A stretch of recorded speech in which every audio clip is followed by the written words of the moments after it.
Good afternoon, ladies and gentlemen. Welcome to another episode with me, your host, Imperial Dane, Master of Propaganda, Hero of Reich, Defender of the Fatherland, with another episode of the Propagandacast, now with 50% more Deutschland. We shall be having a 1 versus 1 right here on Minsk Pocket. Yes, indeed, the Minsk Pocket, not the road to Minsk, or the Minsk outskirts, but the Minsk Pocket. We shall be in the southern corner watching Once Over, fighting for Germany, for Deutschland, and the 3rd Panzergrenadier Division going up against that sly Soviet Stephenn, fighting for the Soviet Union, and the 100th Guards Rifle Division. We are noting infantry company up here, Grenadiers streaming out here for Once Over. Conscripts, on the other hand, for Stephenn. Doctrines are Jäger Armor, Spearhead, and Assault Support versus Stephenn's Mechanized Support, Urban Defense, and Counter-Attack Tactics. That's anything but the bog standard. Certainly quite a bit of choice and variety here, including some Guards Infantry, the ISU-152, and of course the KV-1, the Clement Voroshilovov tank. But back to Once Over. The 2nd Grenadier Squadron away, and we're noting here that Once Over is pushing pretty hard here for the center on Minsk. Minsk being in the Ukraine, I believe, was a major city that was taken during Operation Barbarossa, but also a larger part for during Operation Bagration, the large Soviet counterattack during spring, or was it around summer 1944, which saw Army Group Center rather devastated. Happened around the same time as the Normandy landings, in fact, though a bit after, and rather sucked up a lot of German troops, as all of a sudden the Germans had to plug up a huge gap in their front lines, a huge one. But MG42 following up in the 2 Grenadier squads, conscripts marching about, milling about. In fact, we are noting here that immediately Once Over wired off the gate entrance, the fascist bastards. Of course, a bit of barbed wire cutters could fix that, but likely that's not going to happen. I've rarely seen a Soviet player even bother with that, or net for that matter, any player going, oh dear, this barbed wire, I will need something to cut it with, or otherwise my endeavours are doomed. Anyways, engagement over here, conscripts versus grenadiers, buys the Opel Blitz. Whoever shall win this engagement looks like the Germans, as grenadiers are moving out to support the 1st squad. And there we go, they are rushing in up close, fighting by the truck. Except Friedrich just took a shot to the gut, not looking good. Combat engines moving in, but looks like the Germans will have the advantage unless they somehow manage to collect this. Oh, never mind. Another conscript moves in. A huge skirmish now takes place. The Grenadiers are actually taking severe losses. He's focusing down. Good job there, by the way. And we actually see what initially looked like a German advantage fight severely turn them against them, and in fact the Russians were able to take out 2 Grenadiers only at the loss of 1 conscript. That's pretty good Soviet economics. MD47, it looks like in fact he's giving up on the right hand side, which of course means this barbed wire has actually done quite a nice purpose here Once Over, which is largely securing himself the right hand side for some time, including the high munitions there. Well done. Of course we'll see how long that lasts. Additional Grenadiers on the way here. Stephenn rushing around with his conscripts. Pressing on, MD42 was caught a bit off on position, and there we go, moving in from the west side. Looks like the MD42 will be forced to pull back fully as it is about to get overwhelmed by Stephenn's relentless Bolshevik assaults. And there we go, MD crew on the run, more Grenadiers rushing ahead. Stephenn could now consider getting a light machine gun to increase his firepower substantially against the Russians. Would definitely help him. Right there, that was perhaps less well done by Once Over, charging straight past all the conscripts, allowing them plenty of time to fire its Grenadiers, with little time to respond. But additional Grenadiers moving in, still no light machine gun in sight. There we go, this Grenadiers group has taken a rather vicious beating. Stephenn quickly retreats there as 1 squad is not looking too good. And pushing onwards further. And already looks like that Once Over has taken up, so the 3 Grenadiers MG start up. Rather nice start up. One of the more minimal, but still got some offensive and defensive power, can handle lots of things. due to the high presence of grenadiers. Works quite nicely, in particular if you actually then upgrade some of them with light machine guns. You found something? One so I might want to do something. This troops looks like Stephen's already setting up a special rifle command. We are ready for action. Troops sneaking about, and there you go, the light mechanized company going up there for the 3rd Panzer Grenadiers. Conscripts here being engaged, Grenadiers advancing once more. Once more, the Opel Blitz will be the scene of the fighting. Also noting here, already a mine up for Stephenn. Lovely, although this could also be a good spot to mine.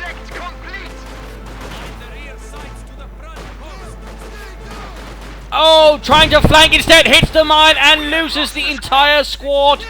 Absolutely vicious. Only ensures that mine was extremely well bought there by Stephenn. A considerable loss there to the Panzer Grenadier Division initially. MG42 doing what he can here, but not an awful lot since he's not pushing forward with a lot of troops at the moment. Only 3 squads of conscripts. He's likely we might be seeing something interesting here from the Special Rifle Command. Though we are also now seeing a half-track on the way. Likely going to be, considering the munitions here, a Flammpanzerwagen. I would certainly be surprised if it wasn't. And there we go. Flame projectors being upgraded onto it. And once more the MG42 gets flanked. You have to be careful about an MG42 very much on its own on the front line. It does present some chance of being flanked. Of course, Stephenn being a veteran player of Soviets and of course of the Americans, of course, knows how to flank an MG42 quite nicely. So of course that's a bit of a silly idea to do in front of Stephenn.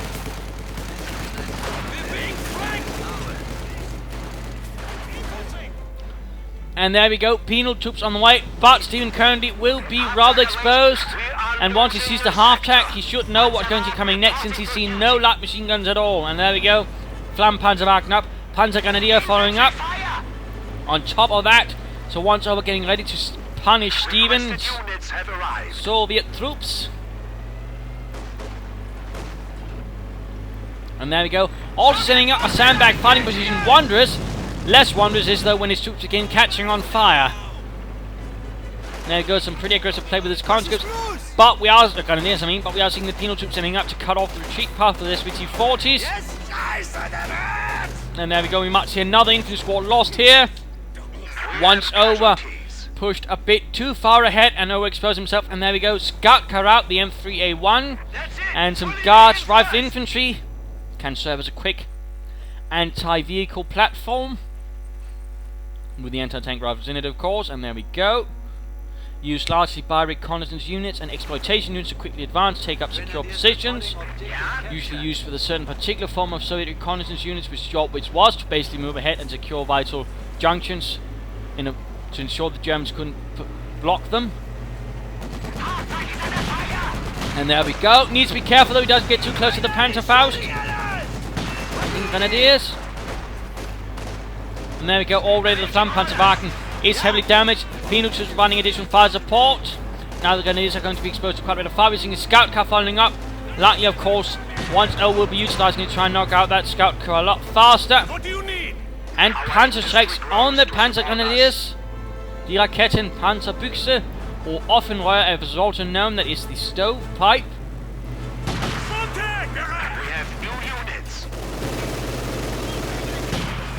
Of course, even trying to get close, but at the same time not too close. And of course, he doesn't know that once over is getting the Panzer strikes, and of course might prove to be a nice surprise. But there we go, scout car wrecked. Now the Panzer strikes appear. Can Stephenn get it? And we are seeing a grenade going off here. Gets the Pioneers, but at the same time grenade goes off in response. A bundle grenade. My pardons for that. Rarely happens now, of course, after we switched over to Bandicam from Fraps, since Bandicam actually compresses before putting it out on the hard drive, which largely solves the problem. So I suspect it was something else that all of a sudden sucked up a lot of processing power, which I'm now in a much better situation in. So my apologies there, but again, after Bandicam we are getting a lot of less frequent issues. Also, sandbag position not ready, but looks like already once over is ready to take advantage of it somehow. Although of course there's the logic. You know, Heinz, this looks almost ready, but for some reason I don't quite feel this is safe. Anyway, scout car running machine gun fire. Conscripts moving ahead. Molotov would be nice. Penal troops here being suppressed. Flammpanzerwagen ready again. Can he get it? And And there we go. That 21. But anti-tank grenades. Ahoy. Up, reinforcing. Ooh, very close, very close. Look at the penal troops. Right, get it. Even getting the MG crew there. The SVT-40s, as usual, proving lethal. Or something. Come on. Might be a good spot for a satchel charge. If he actually has it. Nope, looks like he decided against it. Oh! Looks like Yuri got off a parting shot before he died, burning away. Well, I suppose he'll become a posthumous hero of the Soviet Union. Bit of a brutal engagement there, but we did see the Flampanzerwagen going up in flames, literally. Yes. And we also see here that one Soviet force is rather depleted. It's not like Stephenn has been playing otherwise poorly, and we're seeing an immediate move on to the mechanized armor company, likely predicting what's going to come next. Popping over to Stephenn, who has gone, of course, for the guard mechanized support doctrine, since none of his other doctrines actually offered guards infantry. He could, of course, also gone urban defense, which, of course, would offer him the tiny anti-tank gun, which would also been quite nice against the scout cannon, of course, the Flampanzerwagen. And of course, it also offered me an opportunity to make a joke about choosing an urban defense doctrine in a forested area. Also running here, trip flare mines. Well done there against Stephenn, making use of veterancy abilities. Enemy contact! And overall, it's always fun to watch Stephenn play as a Soviet, as he always, you know, does something a lot of the other Soviet players don't. Which is one of the more fun reasons to watch him. Right there, though. For some reason, I don't know why they chose that retreat path. I think that was pretty much a cock-up on pathfinding, to be honest. I can't blame Stephenn for that remotely, as that really made no sense. Penal troops advancing. He could consider upgrading them with a flamethrower, which would increase the firepower up close. Guardian following up, and he could consider upgrading those with a light machine gun as well, which would just increase the firepower. And there we go, Veterans 1, Penal Troops, the Strafniki.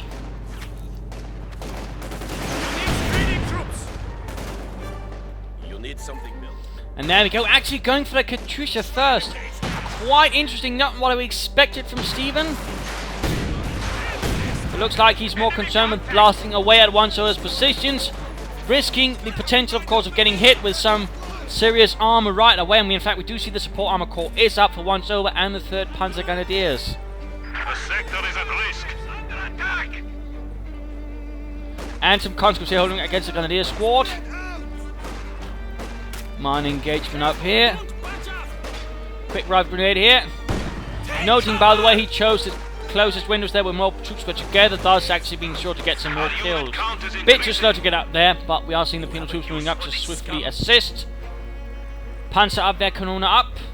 Also noting, fuel cache up, good Stephenn thinking ahead. And of course the Katyusha. Well done, comrades. Point is out. And there we go, Grenadiers found themselves in a bit of trouble. Getting into heavy cover. Oh, he should have stopped up in heavy cover. Bit of a mistake there for Stephenn, but still going to have the advantage up close. SVT-40s tearing into the Grenadiers. Need to get out of there, but it looks like one someone might be more preoccupied with other things at the front line. And oh no! Another squad of Grenadiers wiped out. Tragic stuff. And we're seeing a Flak Panzer out. And the only thing he has to stop it is the Guards infantry. This is actually a pretty bad situation for Stephenn. Looks like he misread the situation. And of course, that is quite a possibility here. Look, here's of course, imagine what Stephenn was thinking to make him actually go for the Katyusha first run than anything else. Either way, if there's an Austrian on the loose, of course he could very soon get himself an SU-85. Conscripts here need to get the devil away.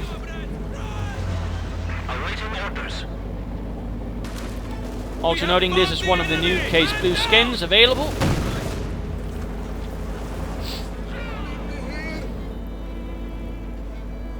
Half-track once more to help reinforce the forward positions. Good job, in particular with the pack.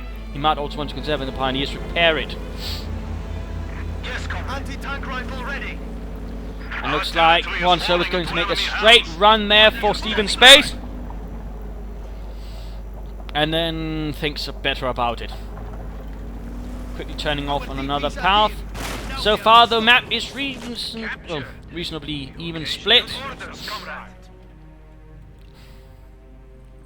but once over is very much short on infantry at the moment. That could prove to be Stephenn's advantage if leveraged correctly. We are ready to go, comrades. Fresh units on the field. Assault gunner ready for action. And there we go, the Su-85. One of several Soviet tank destroyers used throughout the war. This one was quickly rendered less than useful after the T-45, though they had bigger ones, like the Su-100, which only saw actually in 1944, or the ISU-122, which was more of an actual tank destroyer compared to the ISU-152, which was just more of a heavy assault gun, which there is actually a slight difference in.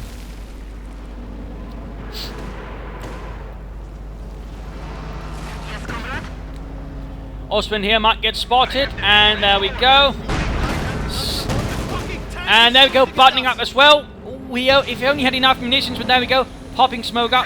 Popping smoke, in fact, can break buttoning for you, so that's in fact a small little tip there. Osman escapes.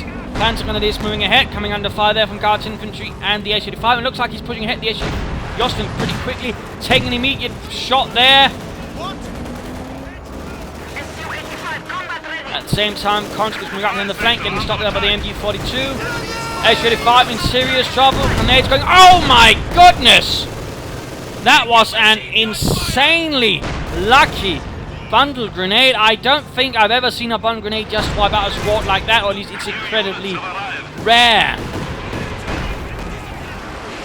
Though they were reasonably close, still, that is quite extraordinary to see a bundle grenade do that much damage.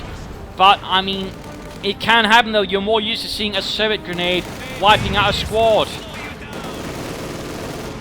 So vicious stuff right there, and definitely hurting Stephenn. But otherwise has been spending resources on something else, like say an Su-76 or some more infantry. Anyways, time for the mid-game analysis, comrades. Current situation is rather 50-50 split. Stephenn just suffered a nasty loss of the guard squad. Otherwise he's got an Su-85 though, which is going to need some serious repairs as soon as bleeding possible. He's also got a Katyusha, so that way he's actually got some artillery to fire down his opponent's throats. Right now he might want to consider, you know, no, he doesn't actually need a lot more infantry. He's got 4 squads, he's got a bit of a mix there, so that can work alright. But he should consider getting something that can lay down some more heavier fire. An Su-76 might prove nice with its barrage, of course. Its lighter gun, which provides more volume of fire. You know, it doesn't do as much damage as an Su-85, but on the other hand, it shoots a lot faster. In fact, can that way, you know, also help quite a bit. I also believe it has the same range. Plus, of course, it vets up a lot faster, so there's a slight advantage to that if you can keep it alive. Otherwise, I think Stephenn needs to basically break open this and begin dragging troops down here, begin taking away territory there, and hence that way force 1-0 to spray out, because that's currently what has been allowing 1-0 to keep going for as long. That is, in fact, with this bit of barbed wire, he's essentially managed to cut this part of the map up here off from Stephenn mentally. He doesn't even move there. Again, there's a barbed wire, he doesn't go there. Essentially also means he can focus all of a sudden on a much smaller piece of territory and push forwards there, and that's actually to the advantage of 1-0, because again that allows him to focus his firepower and thus his smaller numbers on a smaller spot, again gaining fire superiority, and against him will have to move larger numbers through narrow paths. So in that sense it works quite nice for 1-0. On the other hand, if he loses this, he'll all of a sudden have to contend with defending a much larger piece of territory, which will be to the advantage of Stephenn. So there's something there to be considered. Again, I think Stephenn should basically try to break through here, hence that way breaking up the front line, and again forcing Mr. 1-0 to spread out, looking probably no hits 1-0. We are noting barely an infantry, and that's one thing he needs to fix quickly. Get some more infantry out, get either some more grenadiers or some more Panzer Grenadiers, but more infantry. Schnell. Otherwise, he's not going to hold up much longer either. Currently, his forces are also in a rather grievous state of disrepair. His pack crew is only being held together by the power of sauerkraut and faith in the fatherland. His vehicles are probably also only being held together by having been sauerkraut filling all the cracks and holes at the moment. Otherwise they'd be falling apart right now. So I mean, those things need to be repaired. This needs to get healed. He could have the Panzers apply a quick medic pack and that way fix it up quickly, but otherwise more infantry, perhaps get a tank. A Stug would help actually, or perhaps a mortar half to provide some counter artillery in some manner, but again, more infantry needs to be the main priority, then sort of slowly filling things out, and of course getting this stuff repaired, and some mines could also be considered. Although it looks like he's actually taking up, so it looks like he might be going for some heavier armor, which could definitely prove to be nasty, and looks like, yes indeed, Pioneer's going up to set up something, so like we might be seeing the heavy Panzer Corps up very, very soon. So that's something to consider there, but again, build up his forces, infantry the priority. Popping back here to Stephenn and returning to the fight. Assault gunner ready for action. Da, guards here. Katyusha, ready. And of course you can easily get an SU-76, since again it's actually quite cheap in manpower and doesn't cost an awful lot of fuel either. And again, it's quite good for basically having a lot of volume of fire to your force. Don't of course expect it to handle a frontal engagement in any way, but again, supporting other units, it can do quite nicely. Enemy squad attacking. And there you go, MG42. The only thing actually holding up things here for 1-0 at the moment, that's actually quite a nasty situation, and we're seemingly basically leapfrogging as the MG switches target. He pushes forward to another squad. And there you go, the MG42 is pushed back. Now we're seeing that 1-0 is simply being pushed back because again he doesn't have any infantry reserves at all. And there you go, heavy Panzer Corps pulling back the pack for healing. Should definitely get the Pioneers to the front line as well. Perhaps gets one squad upgrade with the Flammenwerfer.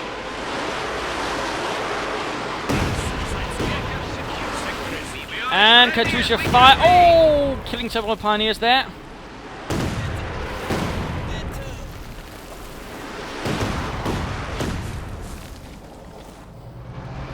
Nasty work there.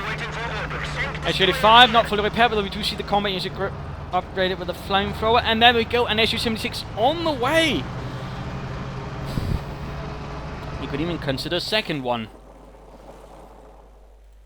Though we might soon be expecting Panthers. Not really much else to expect, considering he went for a heavy Panzer Corps, and when you do that, you're actually going to get a Panzerwerfer or the Panther.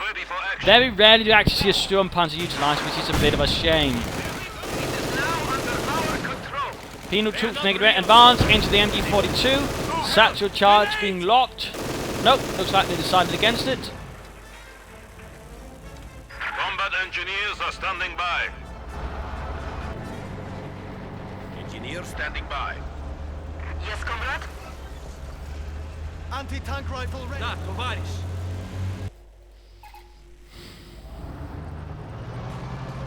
Assault gunner ready for action. And a lone squad of Panzer Grenadier advancing. Bit of a dangerous endeavour, though having the MG42 support them definitely helps. Red Army at your service. And there we go, flare trip mines, more Katyusha fire, threatening to wipe out the Petrus. And what's going on here? He's setting up an SU-76 to fire across here. Interesting, interesting. Slight problem is though some of the trees are in the way, I think. But definitely an interesting idea, although why didn't just do it from here is a bit beyond me.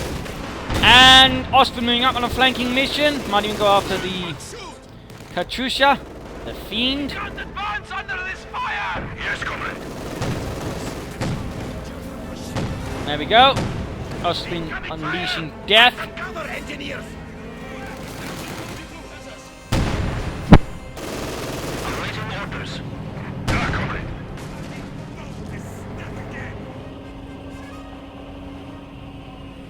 Under infantry attack. Pioneers rushing ahead. Not upgraded at all. Do you need us?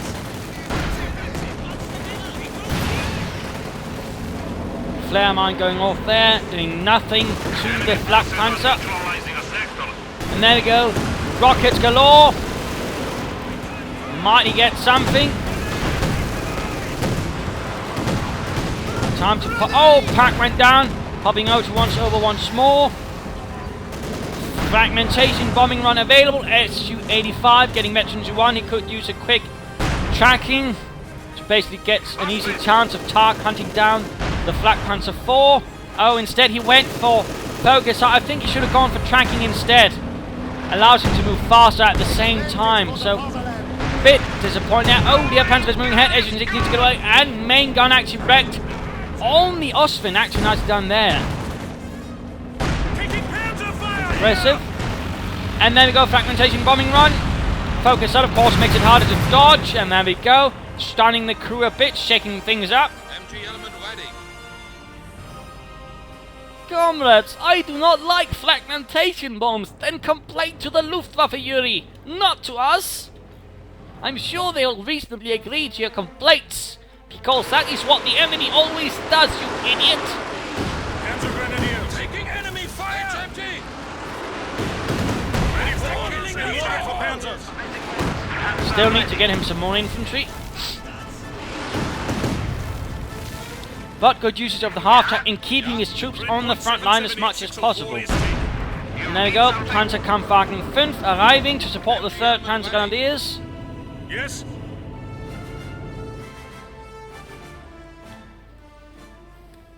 The enemy is attempting to steal our sector. And the S-86 holding back.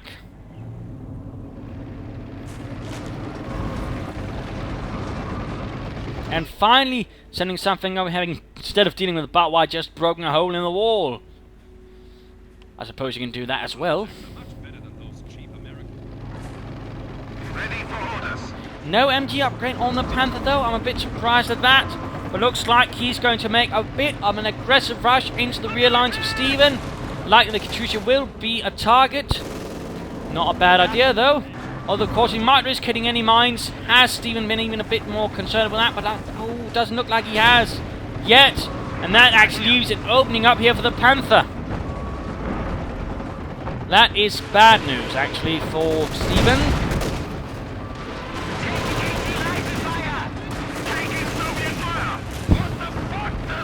S-35 and S-76 moving up. Panther is going to be a target. Oh dear, oh dear. Katyusha is in trouble. And there we go, Panther is moving up. Ost moving up from the other side. It's a complete surrounding assault. This is bad for Stephenn.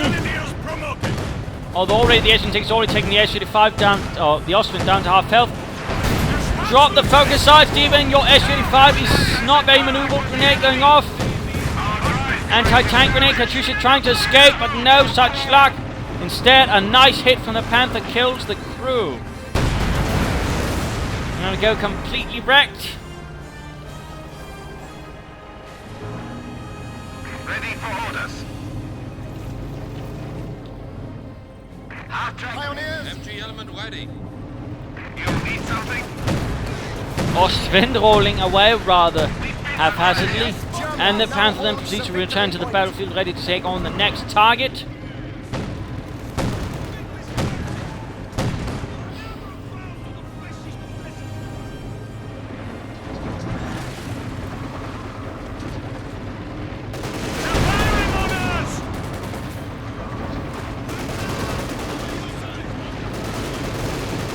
Guards in combat, he's advancing, grenades does nothing. And looks like he actually got himself some minesweepers now, interestingly enough. Flare mine went off there on the Ostwind. Ready. We need orders. Contact Soviets. And if Stephenn can get off on a good hit or two, the S-85 is going to have eventually 2 S-85, which will definitely give him a great chance of defeating the Panzers.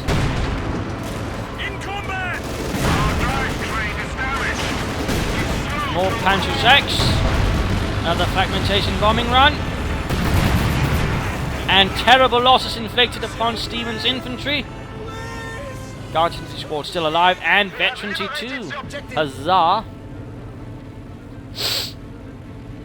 And finally getting some more infantry, Mr. Once Over. An additional squad of Panzer Grenadiers. And what is this? An ISU-152 has arrived for Stephenn. The Beast Killer has arrived, comrades.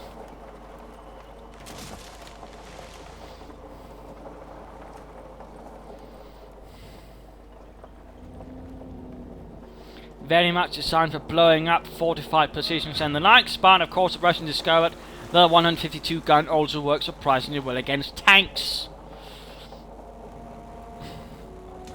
Stuka loaded to go with fragmentation bombs. Coming!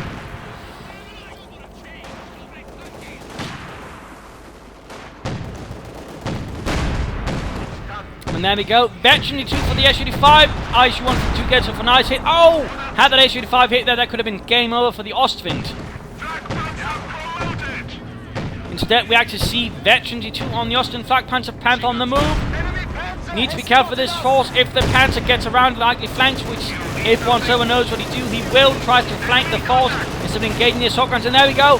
He's going for the flank. He's going after the assault guns from the back. Anti-tank grenade hits. Anti-tank grenade hits. SU-85 needs to get up forward. ISU-152 also needs to turn forwards. Oh, it misses again. God damn those Soviet optics. And there we go. Hits and stuns. Oh, bounces off. Rubbish.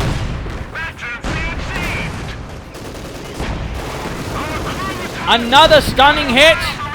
Panther is almost down. Smoke is popped. He could try a firing concrete shattering hit or whatever and actually destroy the Panther. Instead, he gets almost the entire MG-42 crew. This is rather close. Oh, very close there. Very close. But no cigar. Looks like we might see a Tiger summoned in instead. The Tiger, and there we go. 3rd Panzer Grenadiers have received some Tiger support. I could smell them before they started shooting. So that was bloody well close there. Bloody well close. And the MG-42 finally went down. Nasty work there.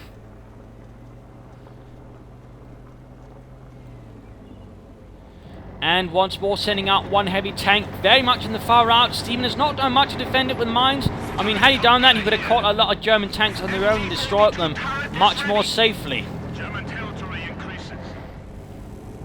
Ready for orders. And that H-35 is in desperate need of repairs. Those combat engineers need to get moving desperately fast. Standing by. Ostwind standing by. And Panzer is immediately coming under fire there, although ISU-152 misses. You have a Tiger to deploy. Looks like he's just firing at the ground there, hoping to catch something. Tiger advances upwards, forwards. He could try and buttoning it and then throwing off a satchel charge alongside having the ISU-152 shoot. But there we go. Panther moves ahead. Blitzkrieg buttoning up. Pull back the ISU-152. Pull it back. We need orders.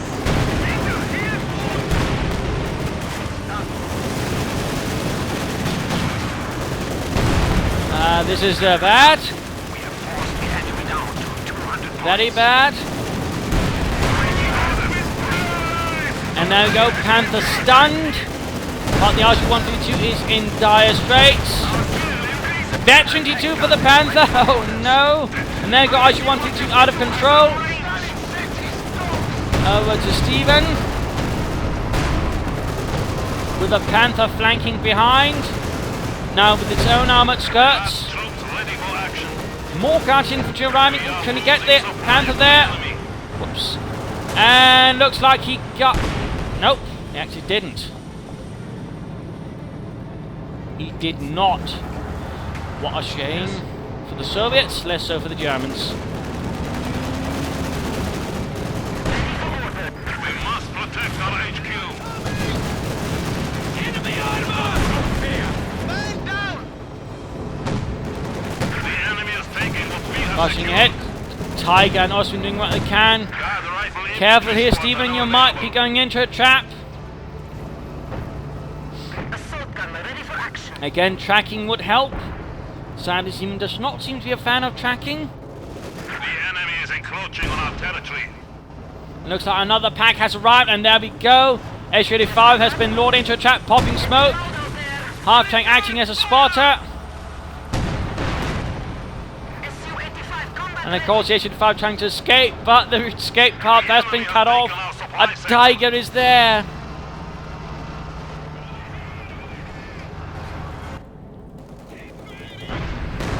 Supply lines have been cut.